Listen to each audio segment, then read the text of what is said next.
रणविजय कुमार के जितावे के बा आ तिरछा प बटन दबावे के बा।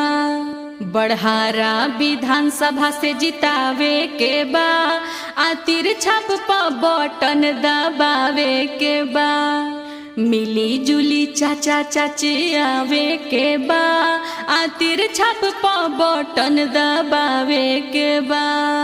मोदी जी के मान बढ़ावे के बा आ तिरछा प बटन दबावे के बा। विधायक रणविजय के बनावे के बा आ तिरछा प बटन दबावे के बा।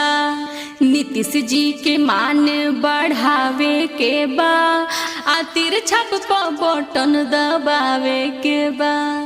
मिली जुली चाचा चाची आवे के बा आ तिरछा प बटन दबावे के बा।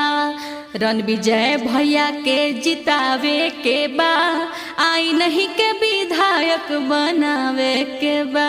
मोदी नीतीश जी के मान बढ़ावे के बा आ तिरछा प बटन दबावे के बा। सुना चाचा चाची भूलई हो ना तीर प बटन दबाई हो।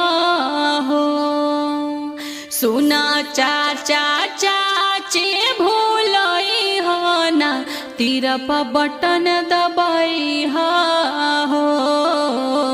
रणविजय जी के विधायक मिल के बनई हो। रणविजय सिंह के विधायक मिल के बनई